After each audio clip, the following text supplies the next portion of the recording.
In a dramatic twist that is sending shockwaves through South African diplomatic circles and exposing cracks in the ANC's international strategy, President Cyril Ramaphosa's decision to appoint former Deputy Finance Minister Mcebisai Jonas as ambassador to the United States has backfired spectacularly. The plan, once considered a strategic masterstroke to boost South Africa's image abroad, has now turned into a political fiasco that critics like Ivo Vector are calling an embarrassment of the highest order. The rejection, or more accurately, the quiet but firm refusal by Washington to accept Jonas as ambassador, has lit a fire under the already simmering tensions between the ANC government and the broader diplomatic community. This isn't just about one man being denied a prestigious post. It's about what that denial says regarding South Africa's global credibility, Ramaphosa's judgment, and the ANC's increasingly fragile grip on both power and perception. Mcebisai Jonas was meant to symbolize everything the ANC wanted the world to see: clean governance, resistance to state capture, and a renewed commitment to transparency. As the man who bravely testified against the infamous Gupta family and their attempts to buy political influence, Jonas was a celebrated figure for many. He had credibility, he had stature, and he had the right backstory. But that wasn't enough for Washington. Behind the scenes, murmurs began to grow louder that the US had concerns not just about Jonas himself, but about the message being sent by Ramaphosa's administration. Ivo Vector, never one to hold back, unleashed a scorching critique of the entire saga. According to Vector, the appointment was doomed from the start, not because Jonas lacked qualifications, but because the US could see through the facade of ANC politics. In his view, Ramaphosa's move was a desperate attempt to salvage international goodwill amid a collapsing domestic economy and a tidal wave of internal scandals. The refusal to accept Jonas, whether officially acknowledged or not, is being interpreted as a stinging rebuke of the ANC's attempts to whitewash its image abroad while presiding over a broken state at home. One can't help but see the symbolism in it all. A man hailed as a whistleblower is now being caught in the crossfire of a government losing international trust.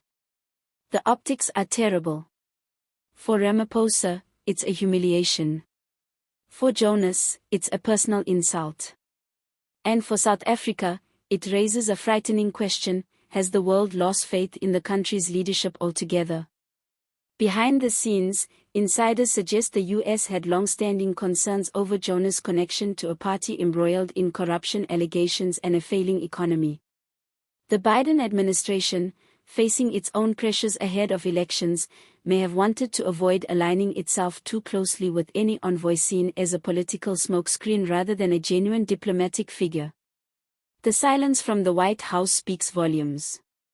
Diplomacy thrives on subtlety, and in this case, that subtlety carries the weight of rejection. Meanwhile, Ramaphosa's camp is scrambling. The hope was that Jonas would spearhead a new phase in US-South Africa relations, especially as tensions have risen over Pretoria's ambiguous stance on global conflicts, its cozy ties with Russia, and its wavering commitments on human rights issues. Instead, they're now left with egg on their face and no backup plan in sight. Ivo Vector's analysis hits hard because it comes at a time when the ANC is already losing its grip on public trust. Load shedding continues to cripple the country. Corruption scandals rot through every layer of government. The economy is stagnant, crime is out of control, and public services are collapsing. And yet, rather than fixing things at home, Ramaphosa is seen gallivanting across the world stage, attempting to polish the country's image with flashy envoy appointments and hollow speeches. According to Vector, this isn't diplomacy, it's delusion. And the Americans aren't buying it. Even among ANC loyalists, frustration is growing. Why, they ask, does the president keep misreading the room? Why would he think Washington, a country with its own intelligence, deep diplomatic networks, and a history of playing hardball, would be fooled by a political maneuver as transparent as this? Jonas may have been a hero once, but the stain of the ANC cannot be easily wiped off. The idea that South Africa can just rebrand itself by sending a familiar name to Washington shows how detached from reality the leadership has become. It's not just about one ambassador. It's about a broader pattern of governance built on illusion, rather than substance. There is also the troubling question of what this means for South Africa's future diplomatic standing. If one of its most clean and respected politicians is still deemed too risky or inappropriate for a top international post, what does that say about the rest of the political bench? Who can the ANC send abroad who won't carry the baggage of a decade of state capture, economic failure, and declining human rights? If the answer is no one, then South Africa is in deeper trouble than we imagined. Ramaphosa, once hailed as the man to save the country, is now beginning to look like a leader completely out of step with reality. The rejection of Jonas is not an isolated event, it's a symptom of a larger collapse of credibility. In the eyes of the global North, South Africa is no longer a darling of democracy. It is a state wobbling under the weight of its own contradictions. And while the ANC still clings to its liberation credentials, the world no longer sees struggle heroes, they see opportunists who sold out the revolution for personal gain. Jonas may not deserve the backlash he's getting, but in politics, perception is everything. And the perception now is that South Africa's foreign policy is rudderless, its leadership clueless, and its diplomatic strategy a complete mess. This should be a wake-up call. Not just for Ramaphosa, but for every South African who still believes this country can stand tall on the international stage.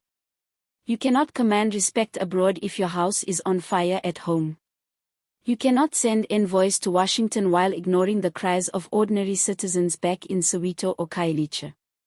And you certainly cannot pretend everything is fine when the world is clearly saying otherwise.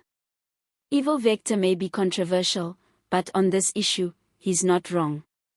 Jonas was the wrong man at the wrong time, sent by the wrong government with the wrong message. And now South Africa is paying the price. Don't forget to like, comment your thoughts below, and hit that subscribe button for more explosive stories rocking the region. This is your channel for truth, power, and politics, signing out.